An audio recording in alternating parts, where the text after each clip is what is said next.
I chair the National Mental Capacity Forum. And a forum is a bit like the old Roman forum. People come together, exchange ideas, go away again. Why does it have to be like that? Well, the Ministry of Justice employ me for 1 day a month. I have no budget, I have no staff, and I don't have an office. So you can see that I'm so well resourced and I've got so much time on my hands. So basically, it's over to you. The only way that we'll improve the way that the the Mental Capacity Act is implemented out there, everywhere, across all sections of society, is actually by everyone taking ownership of it and working within the principles of the Act. And I worry that there's lots and lots of training around the place that's happened that's made it sound really complicated. And that scares people off because it's about just getting on with it. So how did I set about it? Well, it started off with the voice of the person, to hear from people who've been on the receiving end of the Mental Capacity Act, one way or another. And we heard lots of things that were quite worrying, really. Very worrying, in fact. But then brought together a group of people as a leadership group, who are people who already seem to be leading change in different areas. And that group for next year is going to be supplemented with stronger presence from the police and fire officers, certainly, and other disciplines, more from outside health and social care than from within, because actually those interactions are places where people are very often encountered with impaired capacity for a decision, but the people that come across them just don't know what to do. We started off then with an action day to garner together all the fantastic work that people are doing. And at that action day, we took what seemed to be the really top submissions and had them each present for 5 minutes with 5 slides. And out of one of those came a little programme which we've adopted, and I'm going to come on to that in a minute. The other thing that's happened from going around and listening is that there really needs to be a thematic work plan. So I'm doing a lot of work with the Office of the Public Guardian, particularly with building societies and banks, trying to get some clear messages, and the GMC and the BMA, for example, have now got good toolkits out there and revamped them. Looking at care planning, the National Council for Palliative Care has taken a really major lead on that, particularly in Wales. But above all, I think the message that I want to get to people is that you listen. You listen to the person in front of you. If you don't listen, it'll all go wrong. And this is about a movement. It is not a committee. There is no committee, there is no minutes, there is no nothing, because I haven't got any resources to do it. And I don't enjoy sitting typing. The law, of course, sends social messages, and the social message behind the Mental Capacity Act was empowerment, but it can have unintended consequences. And some of those, I think we've already seen happening. Carers can feel excluded. They've come across staff who say, oh no, we can't talk to you, you can't be involved. Confidentiality can be used as a barrier by people who don't want to engage in difficult conversations, particularly around serious illness and dying. There can be a tendency for assessments to be done and written and ticked off rather than actually listening.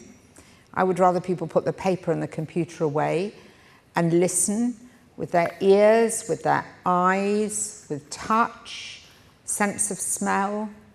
You can tell when something's gone off. You just walk in the room sometimes. You think, oh, it doesn't smell right, it's changed.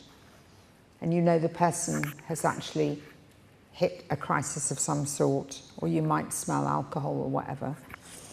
The deprivation of liberty safeguards are interesting. And then, of course, advanced decisions to refuse treatment have actually been quite widely misunderstood, I think. So that people think that they've made a decision in advance, but it's so vague and so badly written that it doesn't mean anything, and you can't actually apply it in a clinical situation when they're in crisis. So just to get deprivation of liberty safeguards out the way, quick show of hands. How many of you were involved in DOLS? Quite a lot of you.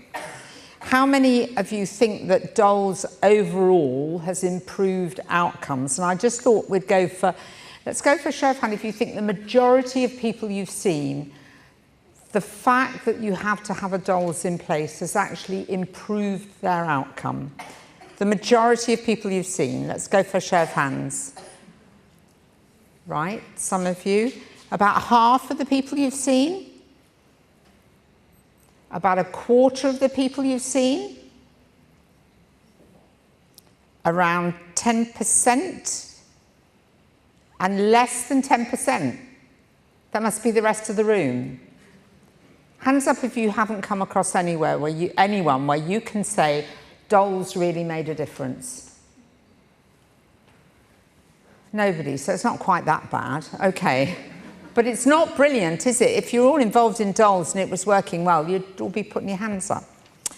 Anyway, there's lots going on, as you know. I'm sorry you're stuck with the system as it is at the moment. The Law Commission's working on it.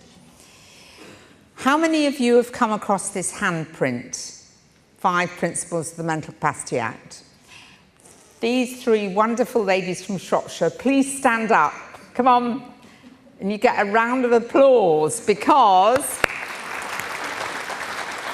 this emerged at our action day, and because the rest of you haven't come across it, I'm going to get you all to do it now. And then if you can send me the names of 100 people that you've taught this to, I will buy you a House of Lords bar of chocolate. It's very good chocolate and it's quite expensive. And I'll pay for it myself because I don't have a budget. So there you go. Okay, raise your left hand in the air, all right? So, your pinky, little finger. You assume somebody has capacity. Next one, the ring finger. Some people might need support. I need my glasses on to hear. Some of you will understand what that means. The one sticking up, the odd one above the others, okay? People can make unwise decisions. Those of you that have a wedding ring on that other finger might think that was an unwise decision. Okay, we're not going there today. But now do this movement, pincer movement with your hand, okay? As hard as you can. That's where the power is. When you have to make a decision on behalf of somebody who doesn't have capacity at that time for that decision, you have the power in your hands.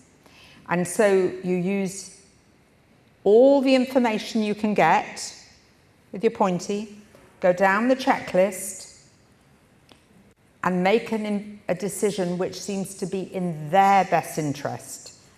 And that certainly may not be in your best interest. And the last one is, remember, with your thumb, you never keep people under your thumb. You go for the less restrictive option. Okay? All got it? Thanks to Shropshire. Brilliant.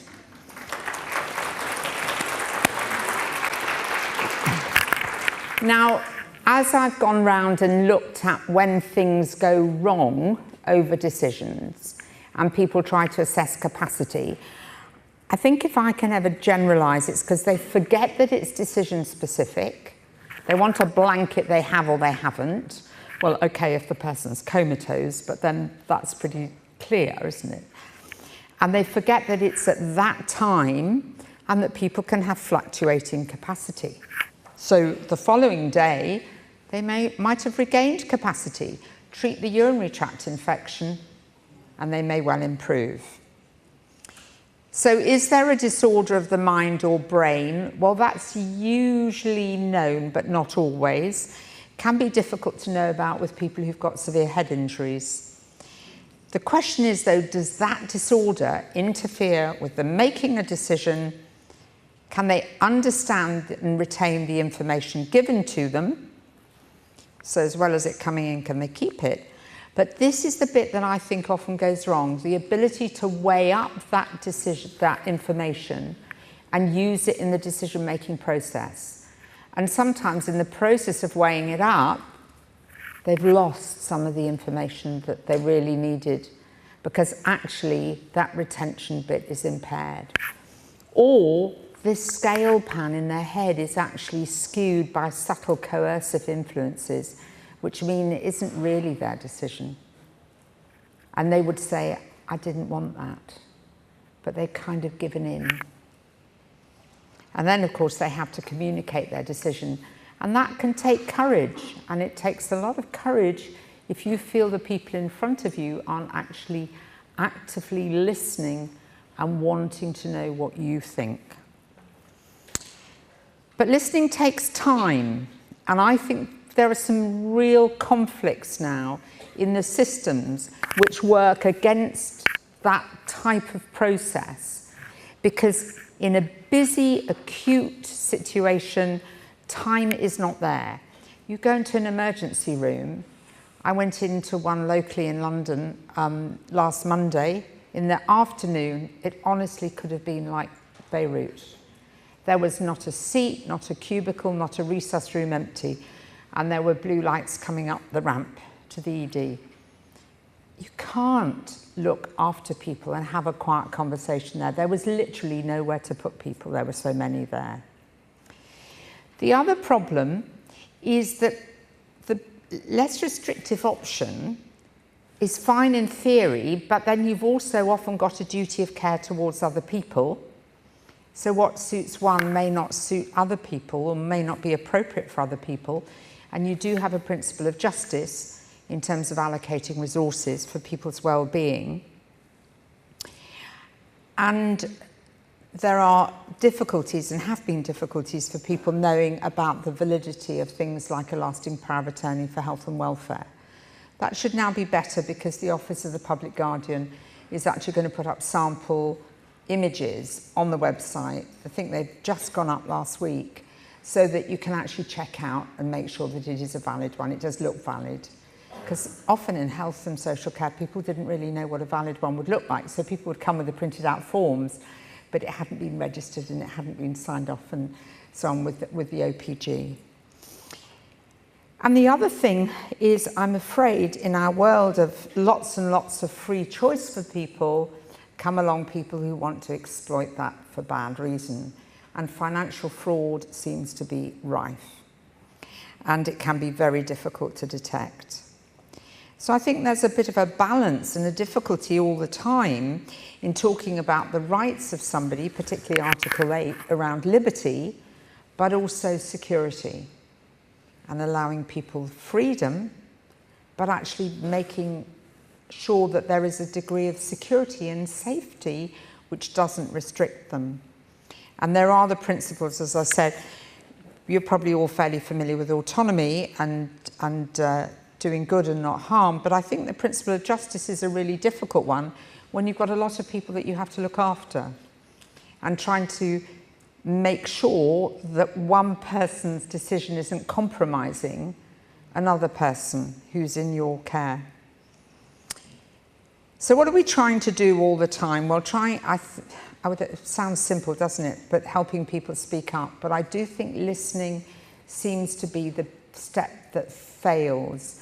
People talk about communication in terms of transmitting messages, but of course you've got to receive the messages.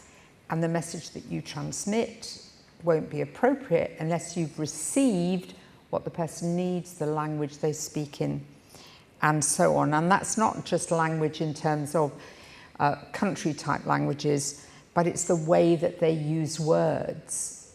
And people have all kinds of different words for things that can be quite subtle and can be important to them.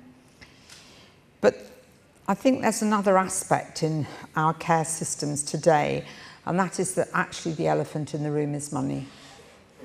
And so the way decisions are made, however well-intentioned people are, there is that subtle influence of budgets, and I have yet to find anywhere that doesn't say they've got a care budget that's run out. I heard last night of a number of care homes that are teetering on the brink of having to close for financial reasons. Local authorities are all in a mess. The NHS trusts are certainly all in a mess. And, you know, now the pound's plummeted, so we're all in a mess. You can't even buy Marmite, can you now? There we are. I guess that's the Dutch revenge on us for voting for, well, I didn't vote for Brexit, but those who did. We won't go there, okay? But this is I think this is just a typical story that came to me from Bristol and really emphasised the problem of money, which was just an old woman. She'd fallen with, she had dementia, fractured femur, wanted to go home. Was she going to be self-funding, or was it going to be her home care paid for? And was she going to go into a care home? And the care home was much cheaper. And the money, if she's self-funding, comes out of the money which is hers and her husband's.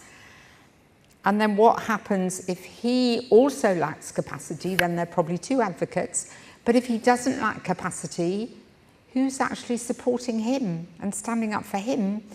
And yet he may tip over and die earlier because he just can't cope with the burden of providing the care, and he's completely exhausted, but out of loyalty doesn't say that. So I really do think that we need to start acknowledging that the elephant in the room is huge, and it's there, and it's got a pound sign on it.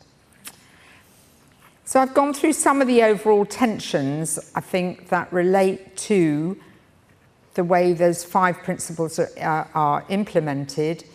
Fluctuating capacity isn't recognised, difficulties in assessing it, time for people. Unwise decisions, great, but then what if it goes wrong and it's on the front page of the daily whatever? Who wants to be hung out to dry by, you know, care assistant, social worker, advocate, allowed? How did anybody let that happen? You can just hear it, can't you? And then the Sunday papers, oh, they'd love it. They'll have half a supplement on it. So that's really hard for people, because you can see you're weighing up risks the whole time.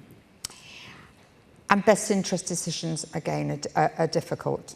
So what are we doing from the forum? Well, I felt I couldn't do everything, surprise, surprise, with those huge resources. So feel that it's really important to get clear messages out to people, clear information.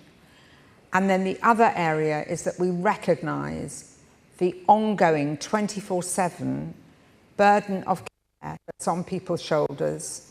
It's there all the time at 2 in the morning, on a Saturday, on a Sunday with a bank holiday Monday.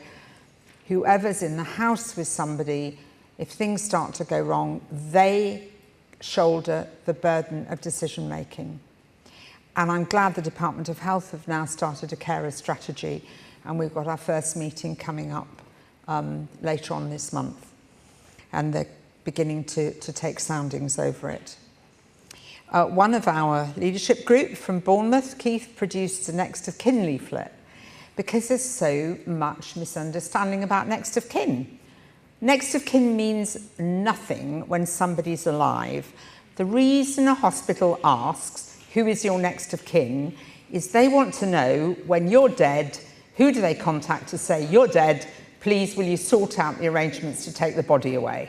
That's actually what it means. It's a euphemism for who's going to take your corpse off our hands, putting it bluntly. But it doesn't mean anything in law when you're alive. So there's a real problem, because not enough people have thought about a lasting power of attorney for health and welfare, or written an advance decision to refuse treatment, or made an advance statement of wishes, which would be helpful. And as a result of that, I think a lot of people have needs which go unmet, and they get given well-meaning care with a very small area of overlap. And if we could get those open discussions earlier, a big conversation about when things get worse, if things go downhill, if you're unwell, when you're less well, and then we can begin to plan well ahead, we might stop all this unnecessary intervention and meet people's needs better. Fine, thank you, that's great. So what are some of the other resources? Well, the dementia care booklet is just coming out, that's the orange one. National Council for Palliative Care I've mentioned already. There are loads of resources on their Dying Matters website. So if you want teaching materials, booklets or whatever around people who are seriously ill, then that's a place to go. They've got a really good powerful set of videos there. They're up on YouTube. I didn't want that. You know, that's the theme. I didn't want that. This one relates to cardiopulmonary resuscitation. There's another one about an old man who's had a stroke being carted off to hospital.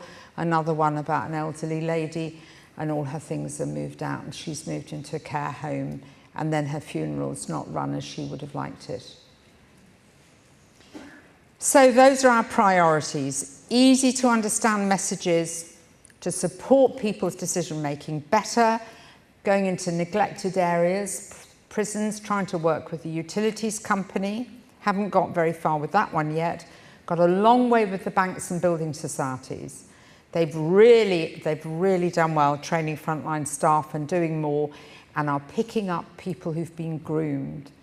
You know, the old lady comes in, takes some money out, £2,000, and the cashier said, "What are you going to do with that money?" Well, she said, "I don't know." "Well, where are you going to keep it?"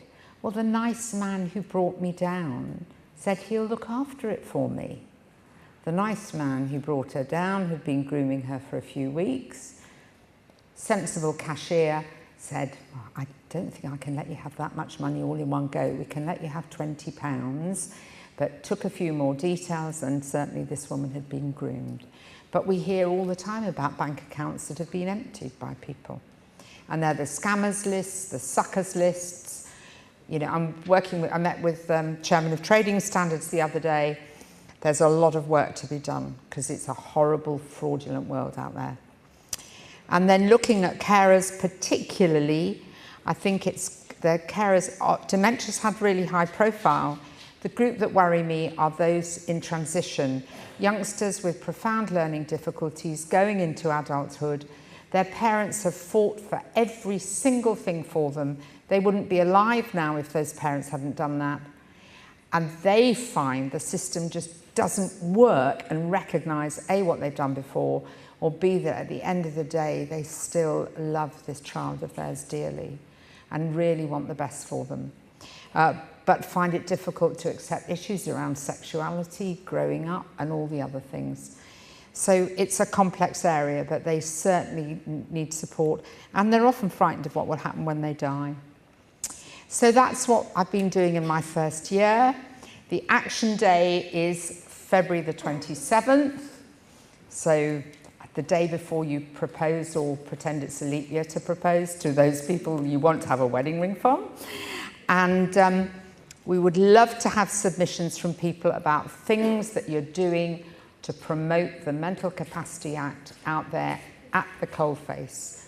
We want new people coming in this year if possible, new inspiring presentations, because the one that we picked out of last year, the handprint, that came from Shropshire. Had no idea about it before.